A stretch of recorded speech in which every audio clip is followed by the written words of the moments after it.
Welcome to this episode of CynSpeaks. In this episode, we're going to talk about peace. Creating peace, some would say finding peace, I say creating peace in your life and finding a way to maintain that peace even when life is a little crazy, which happens to all of us. So when you talk about peace, how does that make you feel? Does that feel like a foreign subject to you, or does that feel like your reality? Thinking about how you feel when you talk about your life and the peace that your life brings you, that should be important. And when you talk about peace, do you believe that you can achieve peace and create peace in your life? You can. You can live a peaceful life. It's possible. You just have to make that choice and that intentional decision to create the life that you really want, which I know everyone wants peace. Now,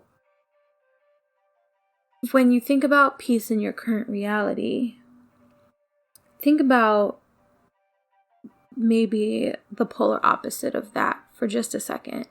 And the chaos that you may have gone through in your past, because your past is a past life that is already past. It is no longer real. But if you have had a lot of chaos in your life, you know what peace feels like because it feels like the opposite of what you have. So that polarity actually creates the opportunity for you to create the peace. So knowing what chaos feels like and what dis-ease feels like, you know what peace will feel like. So just because you may not think that you have experienced peace before, you've probably experienced chaos and the opposite of that. So you'll know when it's peaceful in your life. You'll know when peace has been created. Think about that, because that chaos actually blesses you with wisdom to know what you do want. So when I always say that things work themselves out and everything is going to be okay and life is good, I'm talking about that. I'm talking about the fact that even those experiences that may seem chaotic actually work in alignment with our higher selves to create a future that we really desire. So your past life is probably setting you up so that you spend time and focus on intentionally creating a better future. That chaos that you experienced in your past life, it doesn't have to be your future life. Switching over to the focus of peace. What does peace feel like for you? Where are the places that you can go to experience peace and feel peace in your world?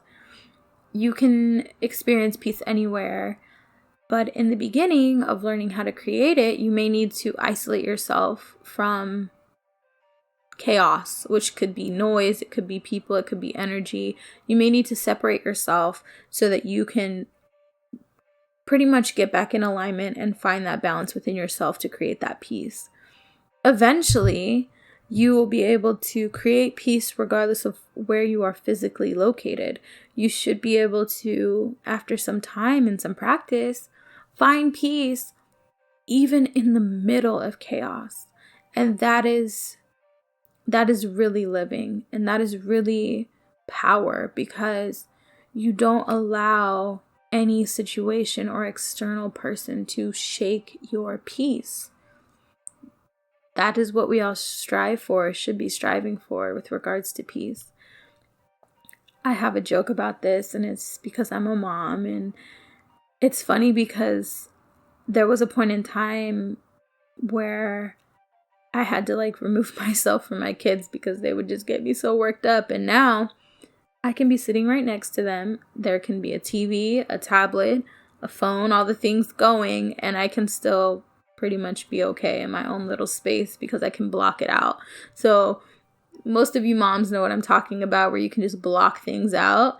That's almost like pretty much there. Like, you pretty much can block all of those other things out and find your peace within yourself. And you pretty much get almost desensitized to the crazy things that happen because you just deal with them and move on. So finding that peace will help you, whether you're a parent or not. But it's just really funny because as a mom, you know how to block things out. It's just like one of those skills that comes with having a baby. You just, okay, well, they're having a meltdown, but that's about them, not me. No big deal. I'm gonna let them have their meltdown, then we'll talk it out and move on with our day. You don't let it get you flustered. You don't let it upset you or bother you. That's just the name of the game. So it's funny because it's a skill that just comes with parenting, and applying that to other people and other scenarios will benefit you, because if you're in a relationship and the other person is just upset because they had a bad day at work and they come to you and they're just raising their voice or something that you know how you have set the boundary for, and you're like, hey, don't raise your voice at me. I really don't like that. I don't appreciate that. It doesn't make me feel good. And they're doing it. You can do a couple of things. You can be like, you know what? I'm going to remove myself until you calm down and we can talk in a normal tone. So I understand you're upset right now. I'm just going to remove myself. And you can do that. Or you can sit there and you can listen without listening and just let them vent and then respond when they bring their tone back down. Like, there are so many ways you can deal with something. But when you have the power and the ability to not let something shake up your peace, you are in control of your own life. So striving for that is huge. And remember, too, that healing those past issues that caused you trauma will help you to have the ability to create this peace and find this peace within yourself.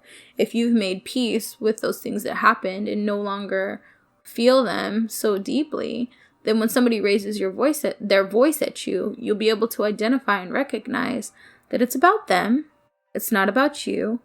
And that is that person, right? And their issue. That is not your parent yelling at you. So healing from your past traumas will serve your life so much, in your past lives. Like, your past is done. It's over. It's past. So you shouldn't let it control and guide your life anymore, because you get to do that. You get to design your life. You get to guide your life the way you want it to be. And peace is beautiful. Also, meditation is very beneficial to learning to create peace. And even young ones can learn how to meditate and find peace. And that can look different for them. But my 7-year-old and my 8-year-old, if they're acting up, I'm going to say, hey, I need you to go remove yourself, do a meditation, and figure out why you did that, because this is not making sense. So teaching the kids to kind of go within and look for why. Okay, well, why did I react to that? Why did I respond that way? Teaching them at a young age, because they can understand. They are able to understand. That's just going to help our society in the future. I know a lot of mothers that actually teach their kids to meditate, and it makes me so proud just being in the age group that I'm in, because I feel like a lot of our people, the people that are our age, are doing so awesome as far as raising our future leaders and the future of this world, because we've done the work for ourselves, and that makes me so proud. And that's really what it's about. And so teaching others that are close to you to meditate on it. Sometimes my friends will call me, or I will call them with something, and I'll be like, hey, why am I going through this? Like, did I do something wrong? And most of the time their response is, well, do you think you're wrong? You should probably meditate on that. So even within your circles, you can help your friends by just reminding them that they already have the answers within them. They already have the abilities within them, and the peace that you desire is already within you. So you just have to go back to it. You just have to tap back into it, even when scenarios look stressful, or scenarios and situations may be pulling you away from that space. You can still go back to that space of peace. Until next time, make sure you add me on Instagram, not Snapchat. Instagram, #CynSpeaks, Instagram @Cynamon Voe. Make sure you subscribe, like, share, comment, and also visit the YouTube page because we put the videos there. I think they're a little easier for people to share that way. But I really hope this helped you. Peace is something that is so important. Peace, happiness, and just love are all connected, and they're so dear to my heart. So I really hope this helped you to create peace within your world. I want to know how it goes. If you implement anything and it really works for you, let me know so that I can talk more about it in future episodes. Until next time.